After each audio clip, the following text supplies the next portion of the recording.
Welcome. My name is Mike Groves. I'm the Natural Resource Manager here at the Forest Preserves of Winnebago County. Here at the Forest Preserve District, we collect all our own seed for our restorations. So today we'll be talking about how we go about collecting our seed, drying our seed, storing our seed, cleaning our seed, and just preparing it for future restorations. Today we're down here at the old barn at Severson Dells. We've converted it into our seed storage area or seed processing area. And so after we collect seed out in the field, we bring it here and we have seed dryers and we have racks that we dry the seed down so there isn't any moisture in it. So it'll be prepared for storage. We don't want it to mold and rot.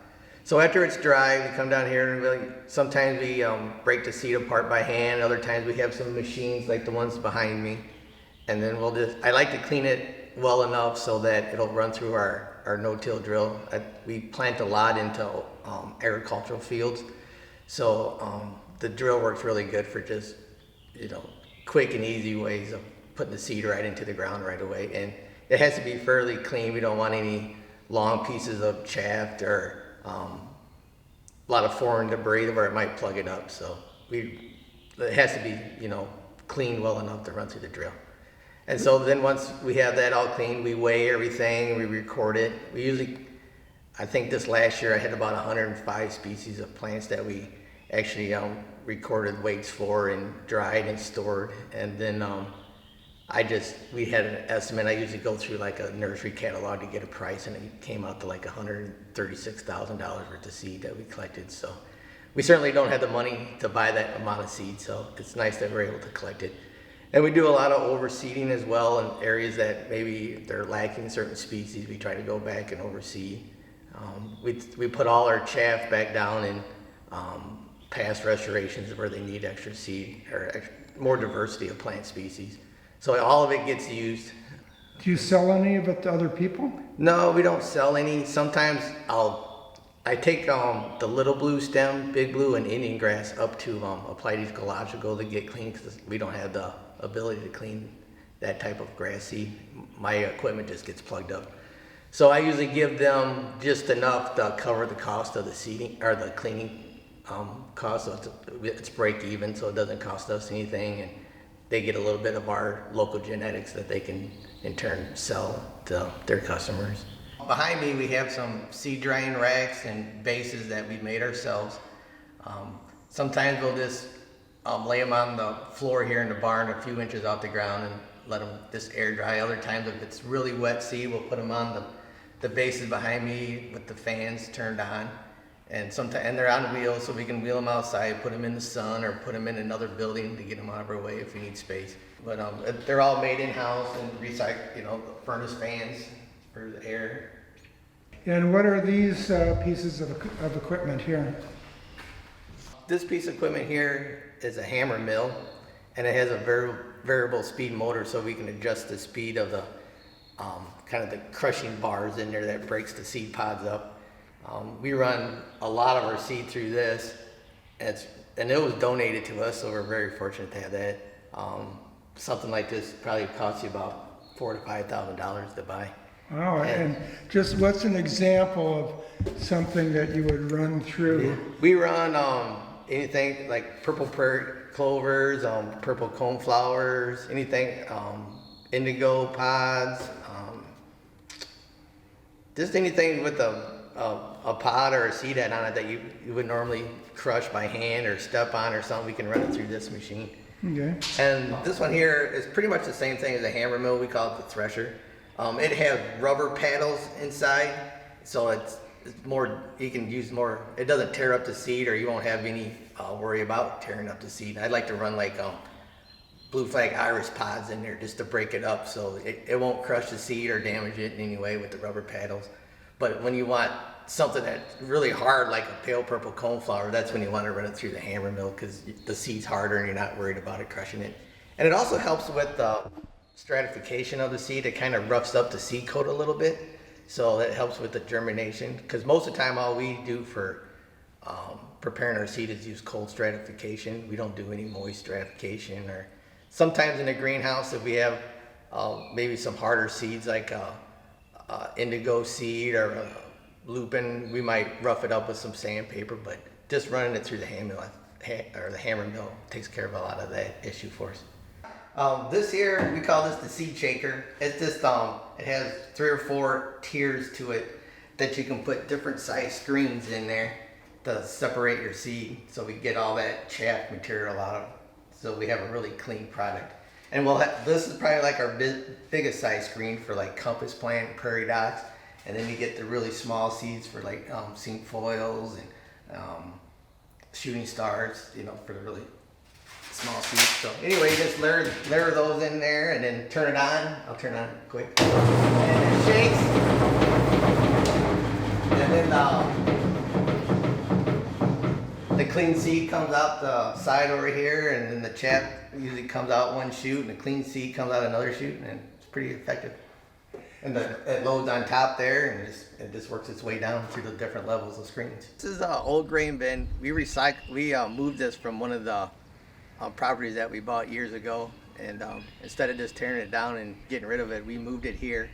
And I have it secured to the old cow lot here, and then it's all watertight. The mice can't get in it, so we store our seed in here in the wintertime, so the mice can't get in and eat it, though it stays nice and dry, and that's how we cold stratify our seed, and we store it. Oh, okay, so that you cold stratify it out here. Yeah.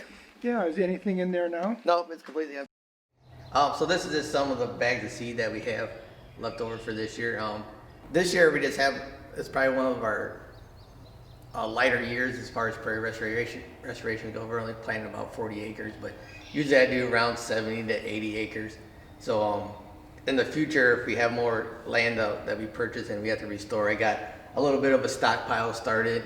Those are all like bags of little blue stem that we had cleaned from Applied Ecological last winter. And over here, like in our garbage can, I use garbage cans to hold our smaller quantities of seeds. So there'd just be like this is just a small bag of a thimbleweed or something left over. So we usually just store it in there. We write everything that's inside the can, so we don't have to start digging around looking at all the cans for certain species of seeds. So we try to keep everything nicely labeled and organized as best we can. Yeah. Then when it's in the can, we don't have to worry about mice getting into it. It's nice and secure.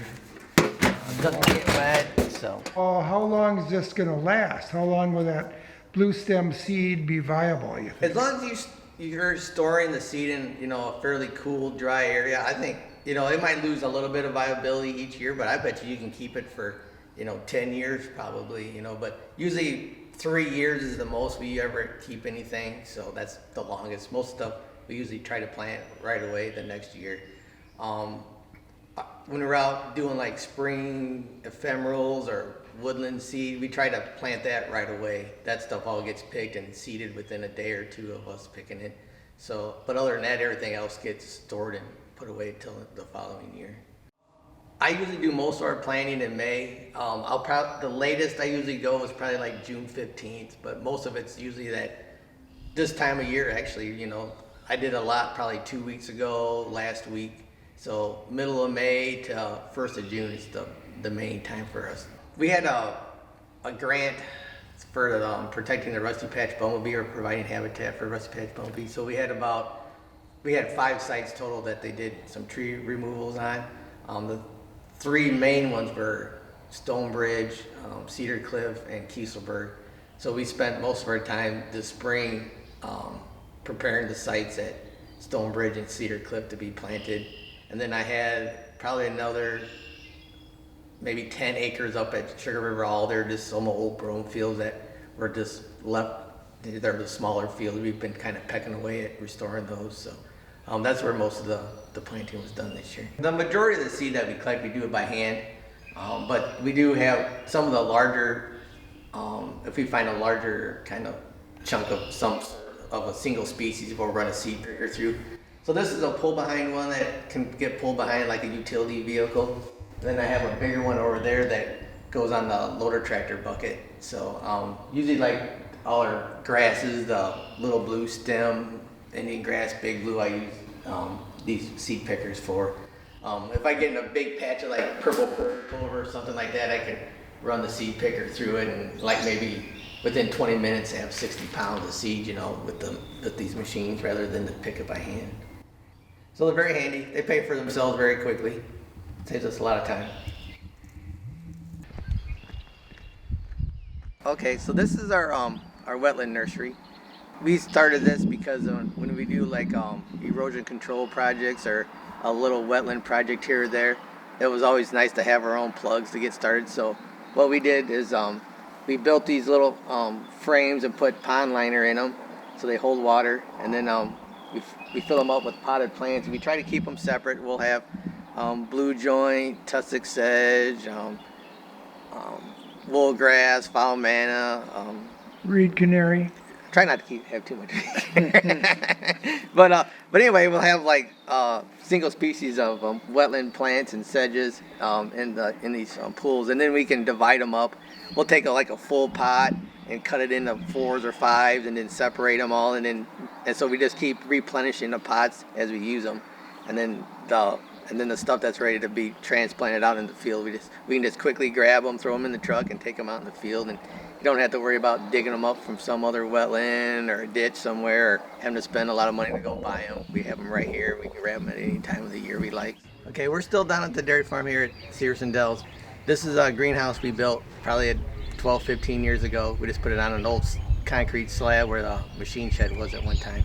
We usually grow around anywhere from 3,000 to 6,000 plants a year, and there's definitely more than one plant in each pot. There's multiple plants, but we try to raise things that we don't have a lot of, or not very common in our preserves, and a lot of pollinator species plants.